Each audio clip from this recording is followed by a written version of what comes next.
ప్రయాణం ముందుకు సాగుతోంది. మహర్షి విశ్వామిత్రుడు వెంట సహోదర సమేతుడైనటువంటి శ్రీరామచంద్రమూర్తి అలా నడుస్తూ వినయంగా అడుగుతున్నాడు, మహర్షి, మనం తాటక వనాన్ని అధిగమించినట్టున్నాం. ఇక్కడ సుందర మనోజ్ఞమైనటువంటి వృంతాలతో, శకుంత పక్షుల సంతానాలతో విరాజిల్లుతున్నటువంటి లతారుణ్యములతో నిండి ఉన్నటువంటి ఈ ప్రదేశం చూడముచ్చటగా ఉంది అంటుంటే, రామచంద్ర, ఇదే యజ్ఞశాల, దీన్ని సిద్ధాశ్రమం అంటారు. ఇక్కడ మహావిష్ణువు ఎంతో కాలం తపోదీక్షలో నిలిచి ఉన్నాడు.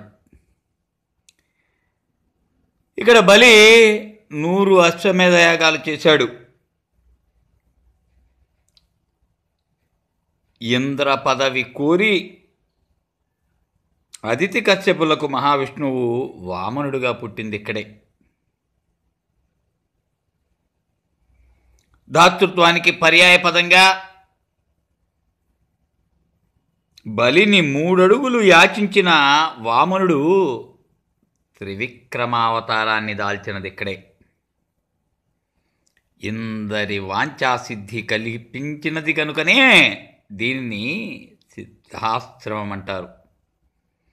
ఈ సిద్ధాశ్రమంలో లోక కళ్యాణాన్ని కోరుతూ ఏకైక లక్ష్యంతో అనుసంధానయుతమైన యాగాన్ని నేను ఆచరిస్తున్నాను. ఏదో కాదంటే రాక్షసులు ఆ బల విమోచన కోరి తద్యాగాన్ని నిరతము ఆటంకపరుస్తున్నారు. అలా అంటున్నారో లేదో అక్కడ ఉన్నటువంటి మహర్షులందరూ కూడాను వచ్చి వీరికి స్వాగత ఉచిత సత్కారాలు సలిపారు.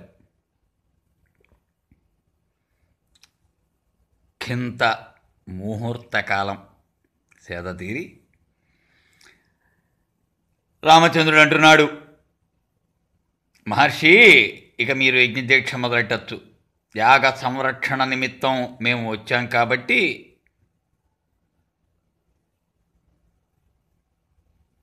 అనిశ్చిత బలవర్తి అయినటువంటి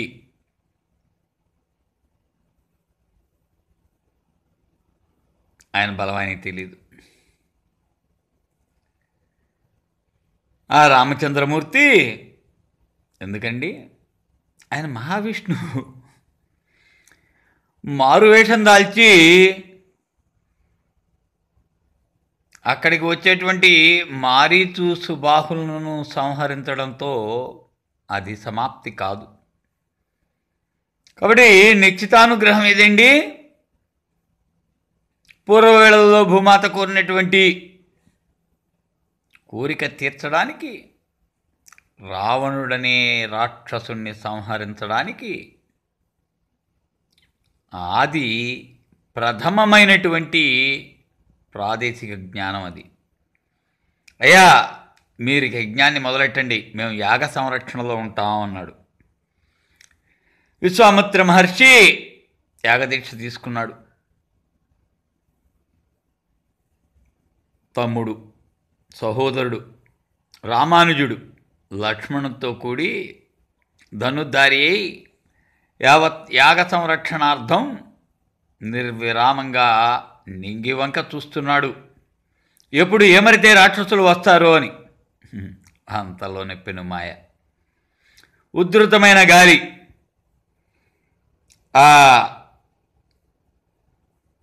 గాలి వీచిందో లేదో అందులో నుంచి శిలావర్షం, రక్తధారలు, మధుమాంసాలు యజ్ఞవాటికలో కురిపించడానికి, అవరోధ కృత్యాన్ని చెయ్యడానికి ఆ మారీచు సుబాహులు తాటక సంతానం వారు ఎన్ని కాదు అనేకానేక పర్యాయాలు ఆటంకపరిస్తే చిట్ట చివరకు భగవంతుడైనటువంటి శ్రీరామచంద్రుణ్ణి తన వెంట తనకుగా తీసుకుని వచ్చి నారాయణీయం అనేటువంటి మహాయజ్ఞాన్ని సంకల్పించిన మహామేధావి గాదితనయుడు విశ్వామిత్రుడు.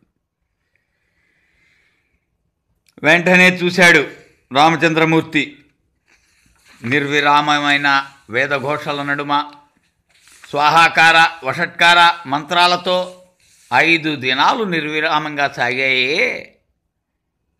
ఇప్పుడు ఈ విఘ్నం కల్పిస్తున్నటువంటి రాక్షసుల మాయను ఛేదించాలి.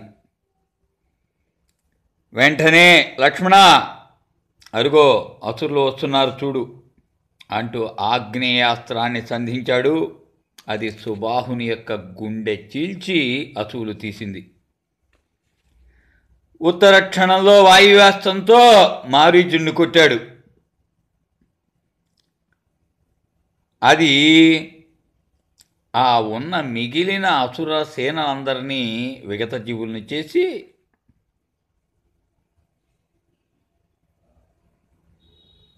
నిలిచింది. మారీచుడిని చంపలేదు, ఇంకా రాలేదు మారీచుడు. ఆ వెనకాల ఆడుతూ వస్తున్నటువంటి మారీచుడిని శాతేశువు అనేటువంటి అస్త్రాన్ని సంధించి ఒక్క దెబ్బ కొడితే వాడి ప్రాణం తీయలేదు, వాడిని తీసుకొని పోయింది.